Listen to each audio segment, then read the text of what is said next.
Assalamualaikum warahmatullahi wabarakatuh. Selamat pagi sahabat darling. Selamat berjumpa dalam pembelajaran bahasa Mandarin pada pagi hari ini. Kita bersyukur semuanya dalam keadaan sehat walafiat tanpa kekurangan suatu apapun juga. Oke. Pada pagi hari ini kita akan belajar dengan bahasa Mandarin ini sebagai pengenalan yang pertama kali, dan ini adalah wajib bagi kita untuk mempelajari ini, yaitu tentang Han, Yi, Pin, In. Ya, sekali lagi Han, Yi, Pin, In. Nah, apa itu Han, Yi, Pin, In?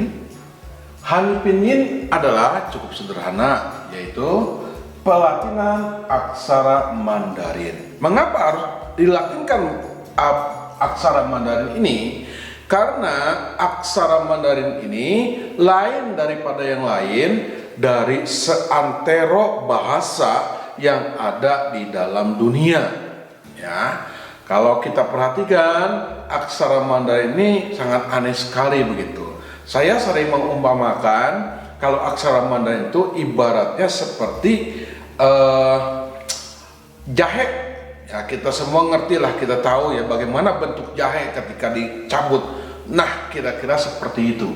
Nah, contohnya ya ini yang disebut dengan aksara Mandarin, dan ini yang dibacanya. Dan Han Pin ini adalah aturan-aturan yang harus kita taati, yang harus kita tidak boleh langgar dalam pembelajaran bahasa Mandarin ini. Han Pinyin dipelopori oleh Mao Zedong. Ya, dia adalah sebagai pemimpin negara Republik Rakyat Cina ya pada tahun 1958. Dengan pertimbangan pada waktu itu banyak sekali orang-orang yang datang ke Cina. Mereka bukan cuma sekedar berbisnis saja, dan mereka ada yang menetap di sana. Mereka juga ada yang ingin atau rindu untuk mempelajari tentang budaya Cina. Otomatis kalau belajar budaya, mau tidak mau harus belajar mengenai bahasa Mandarin. Nah, banyak orang-orang yang sana kesulitan mereka untuk mempelajari bahasa Mandarin. Ini bagaimana bahasa Mandarin itu, bagaimana aksara Mandarin itu. Maka dibuatlah suatu tuntunan yang akan mempermudah orang-orang asing di dalam mempelajari bahasa Mandarin, yaitu menggunakan standar yang berlaku secara internasional yang disebut dengan Han Pinyin. Ya.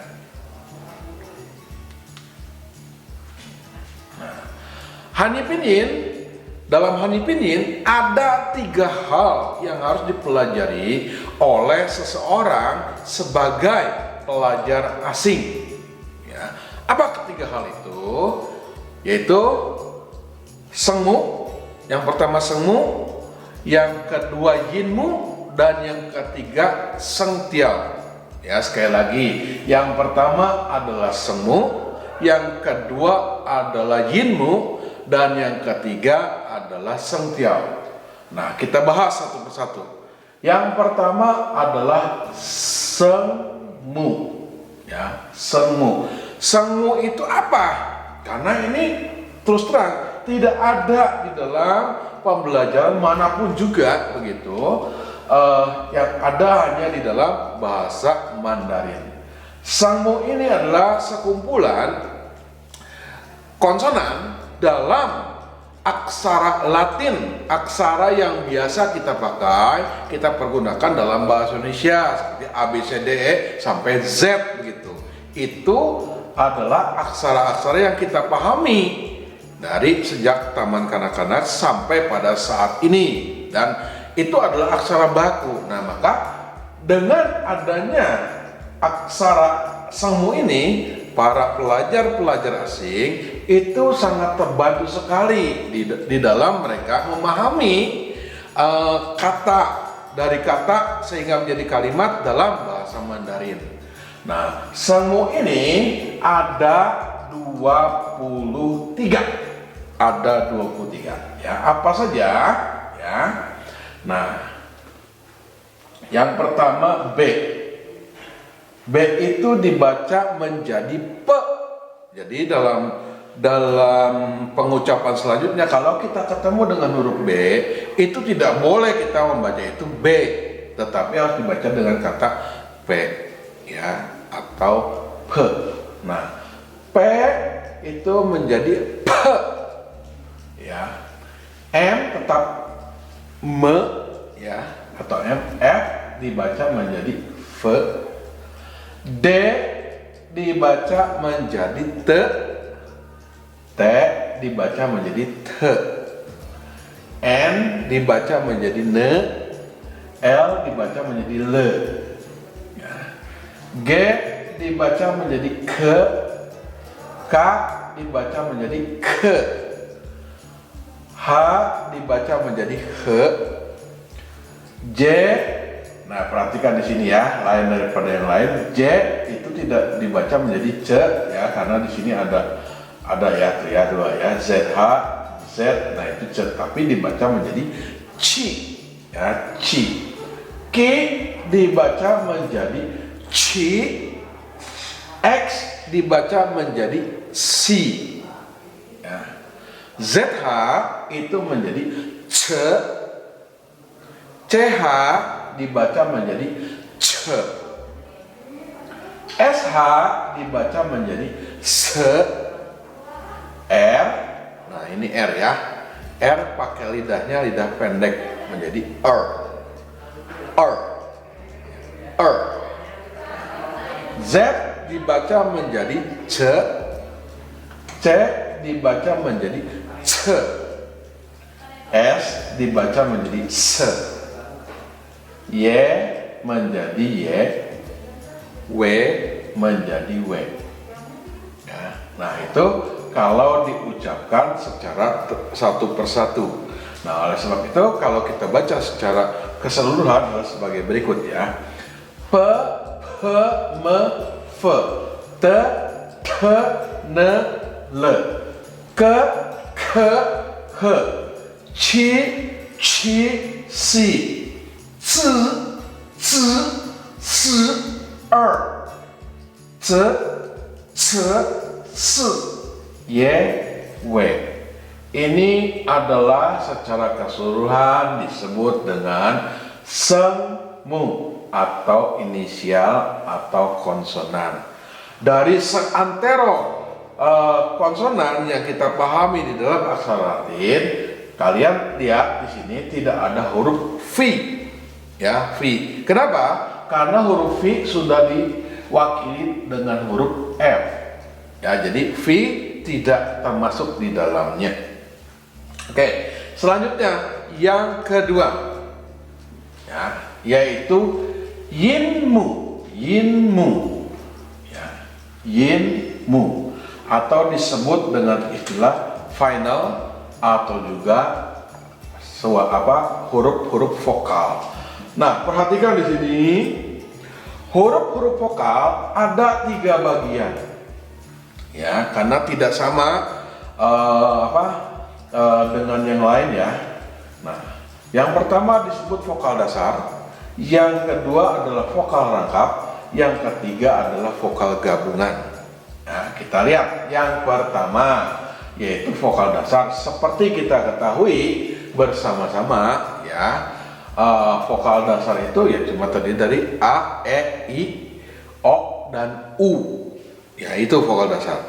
Namun dalam Hanipinyin ini ada tambahan satu U ya, yaitu yang ini U ada titik 2 di atasnya, itu bukan dibaca U ya.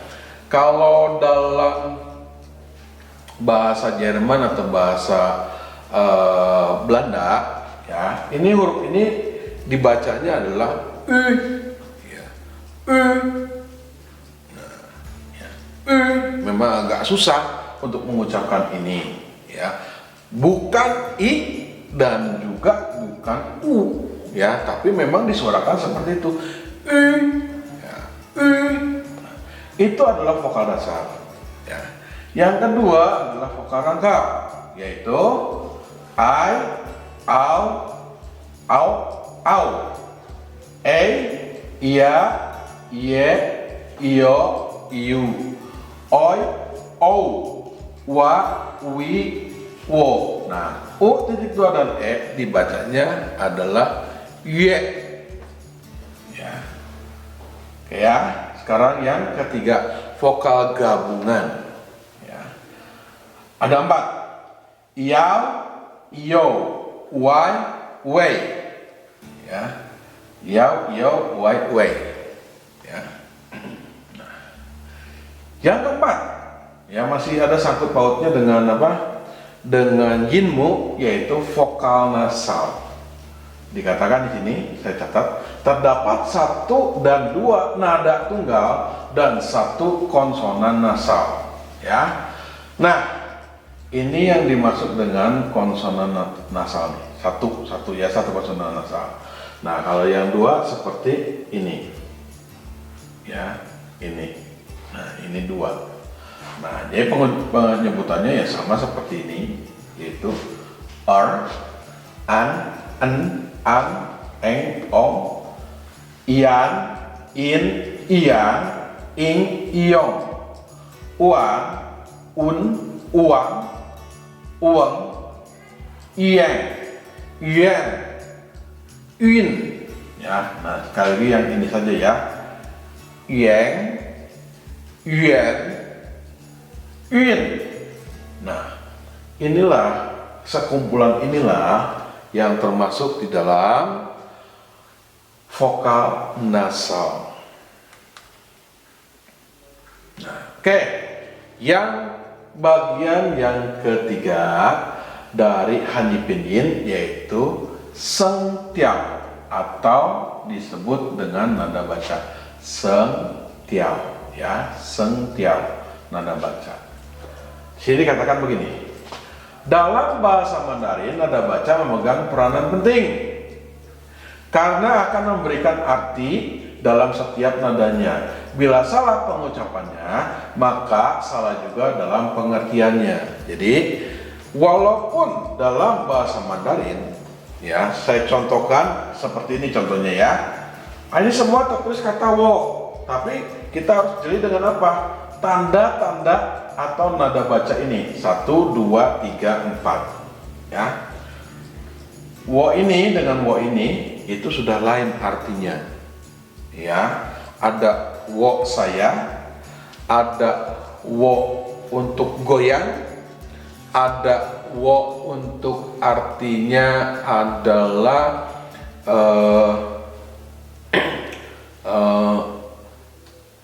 wo untuk mengucapkan ya dan lain sebagainya ya. Itu makanya nada baca ini sangat penting ya. Ada 4, yaitu yang pertama nada datar disebut yin ping, 2 nada naik disebut yang ping, 3 nada setengah naik adalah sang sen, keempat nada turun yaitu ci sen.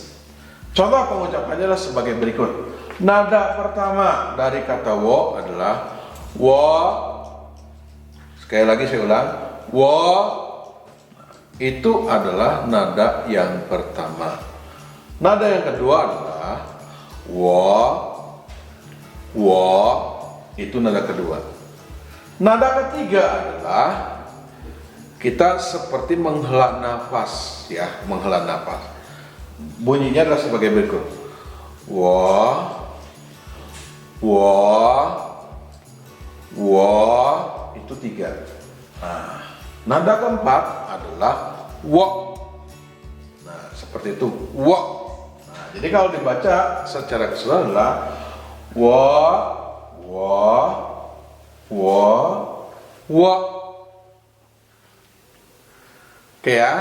Nah, masih ada sangkut pautnya dengan tadi yang nada-nada yang yang ditempatkan itu ada 3 yang harus kita patuhi dalam menulis peletakan tanda nada baca. Yang pertama yaitu tanda nada baca hanya atau selalu diletakkan di atas suatu kosakata. Yang tadi ya, wo atau men atau mang. Nah, itu disebut satu kosakata. Ya, ada di situ. Ya. Yang kedua, tanda nada baca hanya diletakkan di atas huruf vokal saja. Nah, ini ya, huruf A, huruf E, I, O, U dan Y.